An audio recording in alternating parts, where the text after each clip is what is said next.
Academy of Diet and Fitness.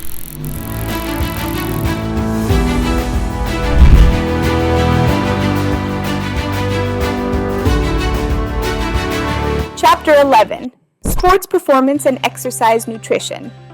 खेल प्रदर्शन और व्यायाम में जलयोजन। खेल प्रदर्शन शरीर के तापमान को नियंत्रित करने और समग्र कार्य को समर्थन देने के लिए जलयोजन महत्वपूर्ण है। निर्जलीकरण से प्रदर्शन खराब हो सकता है और गर्मी से संबंधित बीमारियों का खतरा बढ़ सकता है। यहाँ बताया गया है कि जलयोजन खेल प्रदर्शन और व्यायाम को कैसे प्रभावित करता है। द्रव संतुलन व्यायाम के दौरान उचित जलयोजन द्रव संतुलन बनाए रखने और निर्जलीकरण को रोकने के लिए आवश्यक है। यहाँ तक कि हल्का निर्जलीकरण भी प्रदर्शन को खराब कर सकता है और कथित प्रयास को बढ़ा सकता है। तापमान विनियमन पर्याप्त जलयोजन व्यायाम के दौरान पसीने को सुविधाजनक बनाकर शरीर के प्राकृतिक शीतलन तंत्र का समर्थन करता है, जो शरीर के तापमान को नियंत्रित करने और अधिक गर्मी और गर्मी से संबंधित बीमारियों को रोकने में मदद करता है। सहन शक्ति प्रदर्शन निर्जलीकरण से जल्दी थकान हो सकती है और सहन शक्ति प्रदर्शन कम हो सकता है। जैसे जैसे निर्जलीकरण बढ़ता है,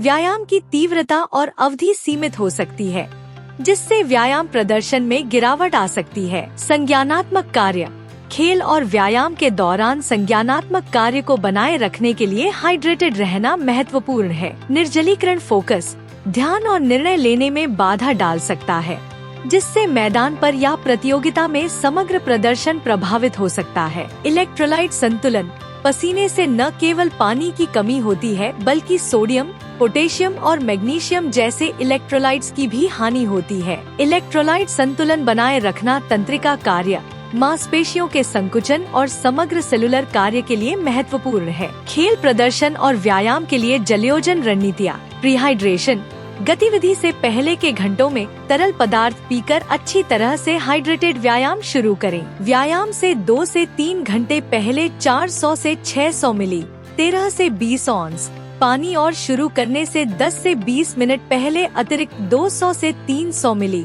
7 से 10 ऑन्स पानी पीने का लक्ष्य रखें। व्यायाम के दौरान 60 मिनट से कम की गतिविधियों के लिए पानी ठीक है, लेकिन लंबे या गहन सत्रों के लिए ऊर्जा और इलेक्ट्रोलाइट संतुलन बनाए रखने के लिए कार्ब्स और इलेक्ट्रोलाइट्स वाले स्पोर्ट्स ड्रिंक का विकल्प चुनें। व्यायाम के बाद हाइड्रेशन व्यायाम के बाद पसीने के माध्यम से खोए गए तरल पदार्थों की भरपाई करने का लक्ष्य रखें। व्यायाम के दौरान कम हुए वजन का 150% से 200% उपभोग करना पर्याप्त रूप से पुनर्जलीकरण के लिए एक अच्छा दिशा निर्देश है। व्यक्तिगत तरल पदार्थ की आवश्यकताएं जलयोजन की आवश्यकताएं शरीर के आकार, पसीने की दर, व्यायाम की तीव्रता, पर्यावरण और अनुकूलन जैसे कारकों पर निर्भर करती हैं। व्यायाम के दौरान हाइड्रेटेड रहने के लिए कुछ लोगों को दूसरों की तुलना में अधिक तरल पदार्थों की आवश्यकता हो सकती है। जलयोजन स्थिति की निगरानी करें।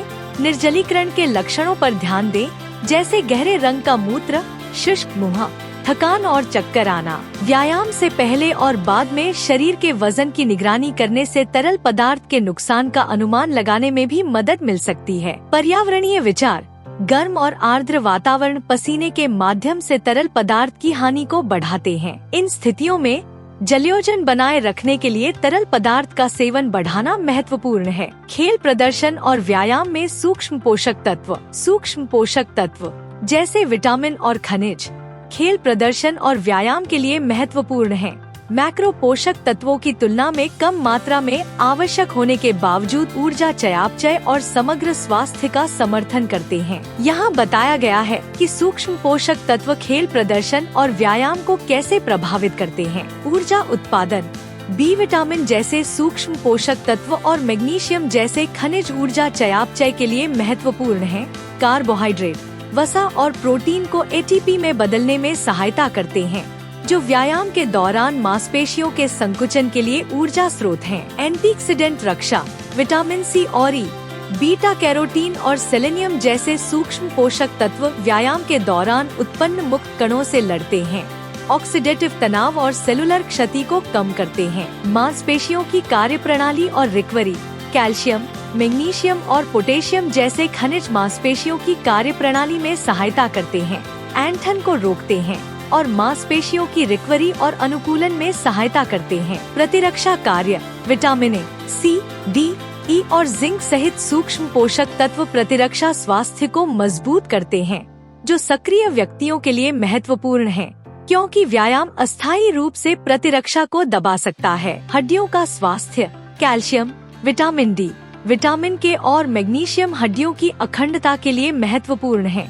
विशेष रूप से वजन उठाने वाली गतिविधियों में लगे एथलीटों के लिए महत्वपूर्ण है। आयरन और ऑक्सीजन परिवहन, आयरन हीमोग्लोबिन के लिए आवश्यक है, मांसपेशियों तक ऑक्सीजन परिवहन में सहायता करता है, जो सहन शक्ति प्रदर्शन के लिए महत्वपूर्ण है। तंत्रिका कार्य, पोटेशियम और सोडियम जैसे सूक्ष्म पोषक तत्व इलेक्ट्रोलाइट संतुलन बनाए रखते हैं, तंत्रिका सिग्नलिंग और मांसपेशियों के समन्वय का समर्थन करते हैं। संज्ञानात्मक कार्य, कोलिन, बी विटामिन और ओमेगा-3 फैटी एसिड जैसे सूक्ष्म पोषक तत्व व्यायाम के दौरान मानसिक फोकस और संज्ञानात्मक प्रदर्शन का समर्थन करते हैं। खेल प्रदर्शन और व्यायाम के लिए सूक्ष्म पोषक तत्वों का सेवन अनुकूलित करना। संतुलित आहार, इष्टतम सूक्ष्म पोषक तत्वों के सेवन के लिए फल, सब्जियां, साबुत अनाज, लीन प्रोटीन, डेयरी, नट्स और बीज सहित विभिन्न प्रकार के पोषक तत्वों से भरपूर खाद्य पदार्थ खाएं। पूरक,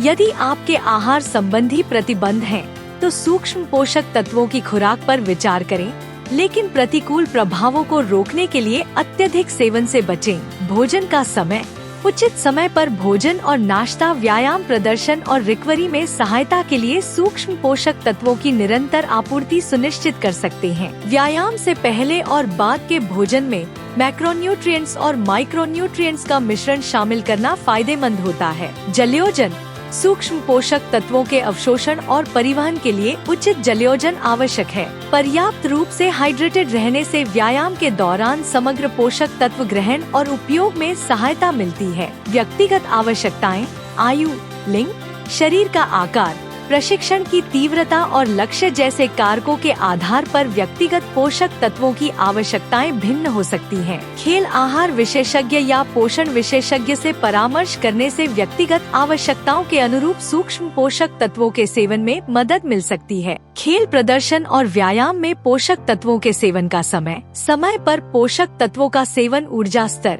व्यायाम प्रदर्शन, पुनर्प्राप्ति और प्रशिक्षण अनुकूलन का इष्टतम समर्थन करता है। यहाँ बताया गया है कि पोषक तत्वों के सेवन का समय खेल प्रदर्शन और व्यायाम को कैसे प्रभावित कर सकता है। व्यायाम पूर्व पोषण, ऊर्जा आवश्यकताओं को पूरा करना। व्यायाम से पहले संतुलित भोजन या नाश्ता कार्बोहाइड्रेट से त्वरित ऊर्जा और प्रोटीन से मांसपेशियों को समर्थन प्रदान करता है। समय, कसरत या प्रतियोगिता से 1 से 3 घंटे पहले व्यायाम पूर्व भोजन या नाश्ता करने का लक्ष्य रखें। व्यायाम सत्र भोजन के जितना करीब होगा, पाचन संबंधी असुविधा को रोकने के लिए भोजन उतना ही छोटा होना चाहिए। व्यायाम के दौरान पोषण, ऊर्जा बनाए रखना।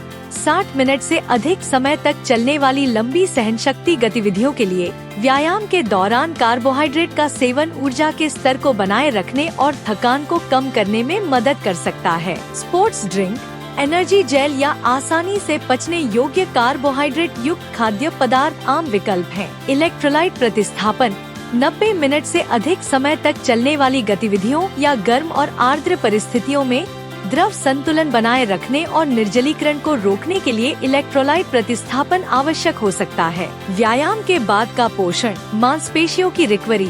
व्यायाम के बाद कार्बोहाइड्रेट और प्रोटीन युक्त संतुलित भोजन या नाश्ते का सेवन मांसपेशियों की रिकवरी और ग्लाइकोजन पुनः पूर्ति में सहायता करता है। व्यायाम के बाद प्रोटीन का सेवन मांसपेशी प्रोटीन संश्लेषण को उत्तेजित करता है, मांसपेशियों की मरम्मत और विकास को बढ़ावा देता है। समय, मांसपेशियों की रिकवरी और ग्लाइकोजन पूर्ति को अनुकूलित करने के लिए व्यायाम के बाद 30 मिनट से 2 घंटे के भीतर भोजन या नाश्ता खाने का लक्ष्य रखें। मांसपेशी प्रोटीन संश्लेषण के लिए पोषक तत्व समय, ल्यूसीन रिच प्रोटीन।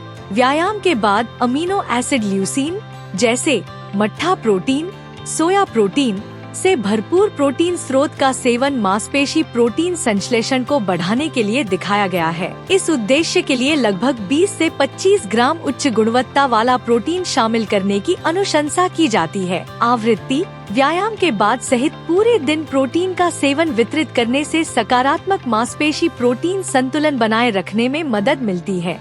जिससे मांसपेशियों की मरम्मत और विकास में सहायता मिलती है। दैनिक भोजन का समय। नियमित भोजन। पूरे दिन नियमित भोजन और नाश्ता करने से लगातार ऊर्जा के स्तर को बनाए रखने में मदद मिलती है और एथलेटिक प्रदर्शन में मदद मिलती है। सहन शक्ति के लिए कार्बोहाइड्रेट का समय। सहन शक्ति वाले एथलीटों के लिए लंबी अवधि की घटना कार्बोहाइड्रेट लोडिंग से पहले के घंटों में कार्बोहाइड्रेट का सेवन मांसपेशी ग्लाइकोजन भंडार और सहन शक्ति प्रदर्शन को अधिकतम कर सकता है। जलयोजन समय। प्रीहाइड्रेशन। गतिविधि से पहले के घंटों में तरल पदार्थों का सेवन करके अच्छी तरह से हाइड्रेटेड व्यायाम शुरू करें। व्यायाम के दौरान पसीने से होने वाले तरल पदार्थ की कमी को पूरा करने के लिए व्यायाम के दौरान नियमित रूप से हाइड्रेट करें। व्यायाम के बाद हाइड्रेशन। तरल पदार्थ की कमी को पूरा करने के लिए व्यायाम के बाद पुनः हाइड्रेट करें। इलेक्ट्रोलाइट्स वाले तरल पदार्थों का सेवन जलयोजन स्थिति को अधिक प्रभावी ढंग से बहाल करने में मदद कर सकता है। व्यक्तिगत समय संबंधी विचार। व्यक्तिगत अंतर। व्यक्तिगत प्राथमिकताओं, पाचन सहनशीलता और व्यायाम लक्ष्यों के आधार पर विभिन्न समय रणनीतियों के साथ प्रयोग करने से पोषक तत्वों के सेवन के लिए सबसे प्रभावी दृष्टिकोण निर्धारित करने में मदद मिल सकती है। घटना विशिष्ट समय। प्रतियोगिताओं या कार्यक्रमों के लिए घटना के समय के आधार पर पोषक तत्वों के सेवन की योजना बनाना महत्वपूर्ण है। यह सुनिश्चित करना कि घटना से पहले और बाद में उचित भोजन और नाश्ते का सेवन किया जाए प्रदर्शन और रिकवरी पर असर पड़ सकता है।